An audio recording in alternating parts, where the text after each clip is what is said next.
Hi there, I'm Drew Badger, the world's #1 English fluency guide, and in this video we're going to talk about brand names that have become names for everyday products and things. Just like in another recent video where I was talking about brand names and how maybe a brand or a product or a company might have one name but people refer to it by something else, if you can understand these things, you sound much more native when you speak. The reason this video is so important, it's a slightly different idea, but it's still related because often people will ask for one thing by the name of that thing, like as a particular thing. Maybe I'm asking a friend for some soap. But if there is a more native way of asking for that everybody understands, you sound much more native, and then you also look more native to the people that you're speaking with. So in this video, we're going to cover 10 names that have become so popular, so widespread as use for a particular product that maybe they have almost even lost their copyright for that particular thing. People refer to one thing as the brand itself as opposed to the name of that thing. Let's begin. The first one is Post-it. Post-it. Now this is post-it if I say it slowly, but in a casual conversational way, I'm saying post-it. Post-it. The T becomes more of a D sound. Post-it. Post-it. Post-its are these little pieces of paper that have a little bit of glue on the back, and then you can stick them on your computer, or maybe they're a note that you want to put on your mirror or your refrigerator. But these were created by the 3M company, and Post-it is an actual brand name. But now, because, it became such a popular thing, and even though many different companies make these little pieces of paper, which typically are known as sticky notes or some kind of note with glue on it, that's the actual name for the kind of product it is. Post-it is a brand name, but it has become the name that people use no matter what, the actual brand of that little piece of paper is. So if I go to a store and I'm looking for little pieces of paper, or I ask someone, hey, can you pick me up some Post-its from the store? I don't care if it's actually Post-it brand pieces of paper with the glue. I just want something that is that kind of thing. So the brand itself has become the name for that product. Post-it. Post-it. Next, dumpster. Dumpster. There is a P in this, but it basically disappears. Dumpster. Dumpster. Dumpster. Often when we don't say the sound of a letter in a word, we still leave that slight pause. Dumpster. Dumpster. Dumpster. Dumpster. Dumpster. Now it's dumpster, but we don't pronounce it like that. We just say dumpster. Now this is a brand name, but it just means really a large trash can that you have in the back of a restaurant or some business, usually a commercial dumpster. But people just refer to any large thing like this that holds garbage as a dumpster, even though it's really a trash bin, or that would be kind of the everyday generic term for it. But it's a brand name that started by the Dempster brothers. So the Dempster brothers started the Dempster Dumpster company. I know it sounds funny, but it's, a kind of easy thing for them to say, but Dempster, and then they created the dumpster. Dempster dumpster. So try to say that 10 times fast. Dempster dumpster, Dempster dumpster.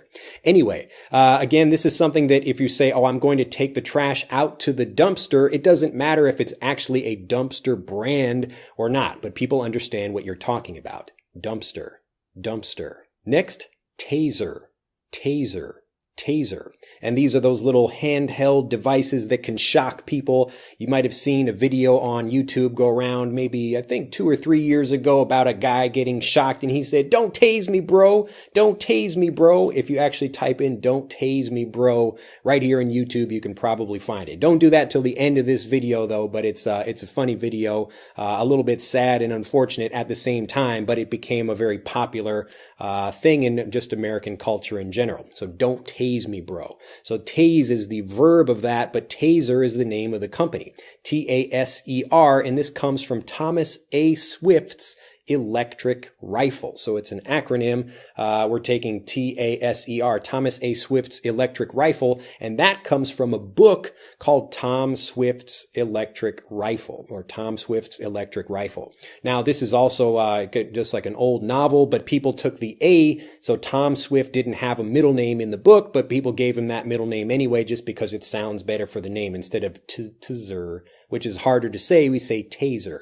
So the company created it and called it taser, and now when anybody talks about some electric shocking thing, it's just called a taser, even though that is a brand name. Taser. Next, Tupperware. Tupperware. This was created by Earl Tupper, and it's just now become synonymous with, again, this idea of it becomes the name for any of these things. So any little plastic thing, people have come to know as Tupperware. Tupperware. So if you bring some maybe food over to someone's house, it could be in any kind of plastic container. Or if you go to someone's house and they say, oh, like I want to take some food home with me, and I say, oh, do you have any Tupperware for me to put that in? Now, I don't actually mean physical Tupperware, real brand name Tupperware, just any kind of plastic container like that. Tupperware. Tupperware.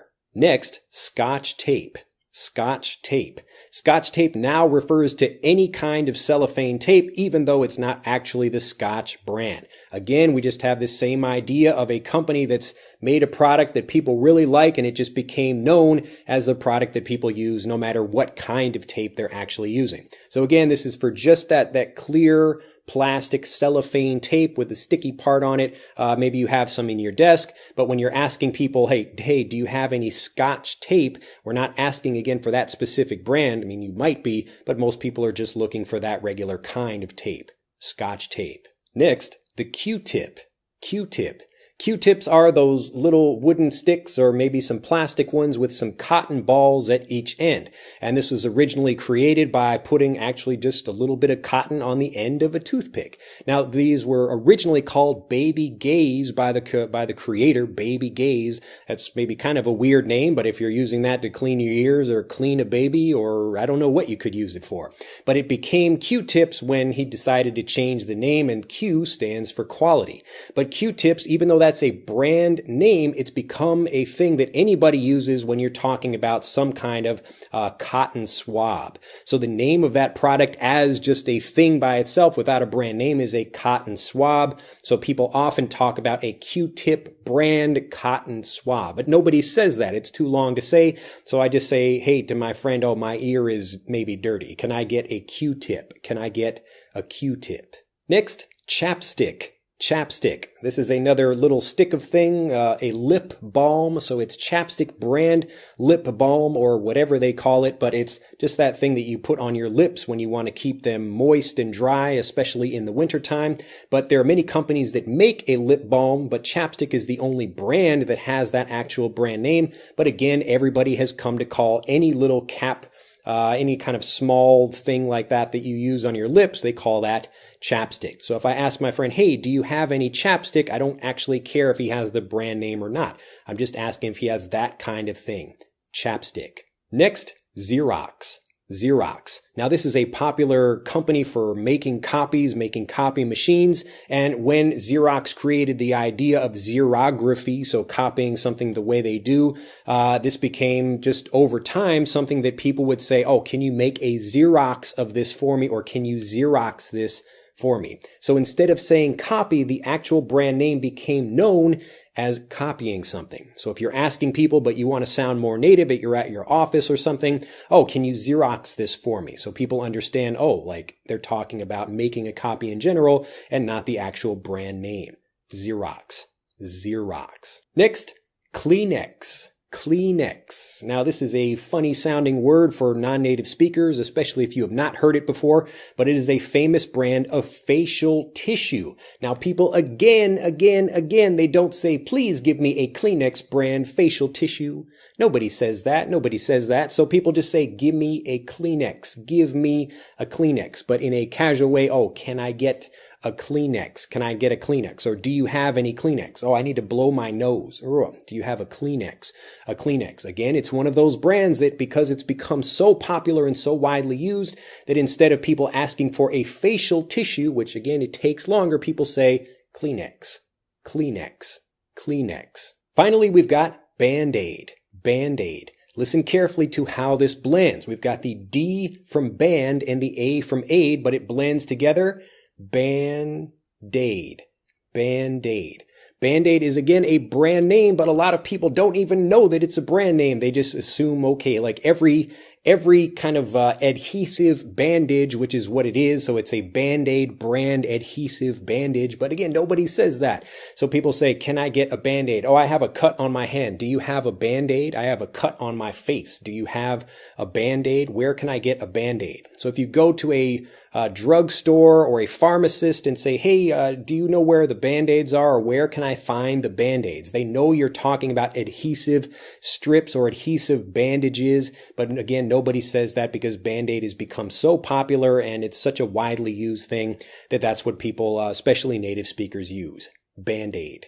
Band-Aid. Well, I hope you have enjoyed this video. If you have, do click that like button. Do share this video with other people who also want to sound much more like a native speaker, and become a subscriber to the YouTube channel if you haven't already. Finally, if you'd like to learn more vocabulary just like this that native speakers actually use, or you want to improve your memory so you don't forget this vocabulary, or you want to improve your pronunciation, your grammar, all of these things we can help you do absolutely free at EnglishAnyone.com. So click on the link in this video to take our free fluency quiz and get specific advice just for you that will help you get fluent much, much faster. I look forward to seeing you at EnglishAnyone.com, and I'll see you again in the next video very soon. Bye-bye.